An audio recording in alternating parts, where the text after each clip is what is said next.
failure way to greatness. Most people allow their fear of failure to outweigh their desire to succeed. When you're willing to fail again and again and again, when you make up your mind to become unstoppable, when you make up your mind to become a no matter what person, then that will then give birth to a part of yourself that you don't know right now. Imagine, if you will, being on your deathbed and standing around your bed, the ghost of the dreams, the ideas, the abilities, the talents given to you by life, and that you, for whatever reason, you never went after that dream.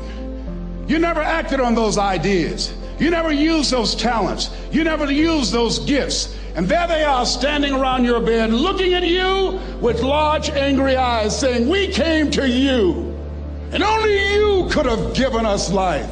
And now we must die with you forever." See, most people stop short of their dreams and park and get off the highway of life because of the rejections of life. You will always be rejected. It's no big deal. Jack Canfield said rejection is a myth. It's not like when somebody says no and then they slap you. No, it's just, to me, make no your vitamin. Get excited about the no. Why? Because every time someone says no, that brings you another step to a yes. You're getting closer. Trust me, you will win if you don't quit. You will win if you don't quit. Even a broke clock is right twice a day. As you go through the challenges of life and you look at it and embrace whatever comes to you, don't run from it. Step toward it. Don't try and duck it like most people do. See, most people want it easy. See, easy come, easy what? Easy go. See, but when you go at what you're going to deal with and you deal with the difficulties of it, when you handle those hard things close at hand, making those hard decisions right now that you don't want to make, learning those things that you don't like to do, but you know that in order for you to get where you want to go, this is one of the hoops that you have to flip through. And I'm saying to you, whatever you got to do, do it, because if you don't, life is going to whoop you until you surrender.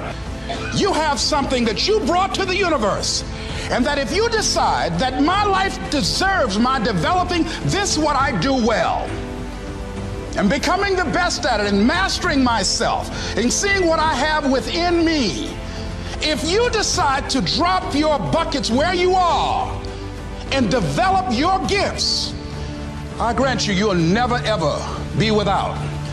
I grant you that your gifts will take you places that will literally amaze you.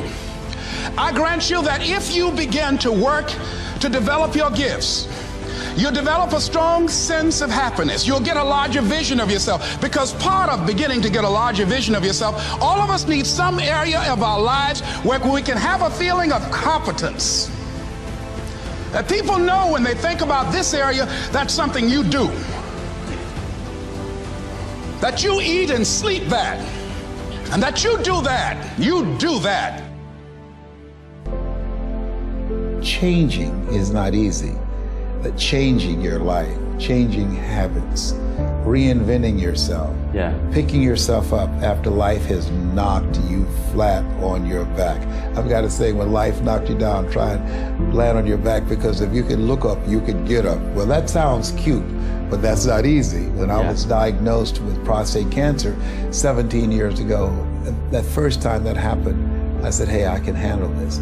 Then when it came back a year later, last year, 17 years later, and this time it metastasized to 7 areas of my body and ate 40% of my T1 vertebrae.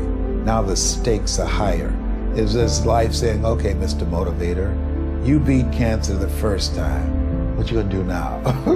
I started laughing. When the doctor told me, he said, why are you laughing? Are you in denial? I said, no. I said, I feel like Mother Teresa. He said, what do you mean? She said, Lord, I know you know how much I can bear. I just wish you to have so much confidence in me. I said, the stakes are higher. So I've got to dig in, I've got to fight more. Because at the end of the day, life is a fight for territory. And once you stop fighting for what you want, what you don't want will automatically take over. And so it's a fight, it's a challenge in life every day. And what we have to do is embrace it. What we have to do is see it as a project to be worked on. In life, you will always be faced with a series of God-ordained opportunities, brilliantly disguised as problems and challenges. And so I see even cancer as a gift, as a God-ordained opportunity. If you died today, what dreams, what ideas, what talents, what books, what music, what leadership, what voice will die with you?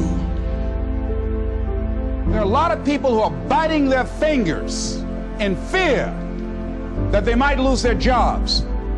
But there are few people who have decided within themselves, I'm going to make it. Some people aren't waiting to be cut. Some people are moving on their own because they feel within themselves, I've got what it takes to make it. They're not afraid about tomorrow because of how they see themselves, because of what they feel that they deserve, because of what they feel that they can create for themselves. Because these people have decided, as they look at the future, as they look at themselves, there's a way. Where there's a will, there's a way for me to begin to create a way out of no way.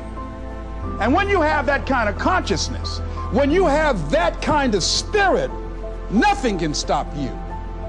Nothing.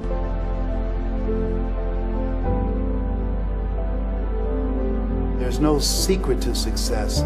There's a system to success. And no matter what organization you become a part of, the system works if you work it. If you don't work it, it won't work. But it works if you work it. And that's one four-letter word that most people don't like. They're not willing to work. There are winners, there are losers, and there are people who have not discovered how to win. And all they need is some coaching. All they need is some help and assistance, just a little support.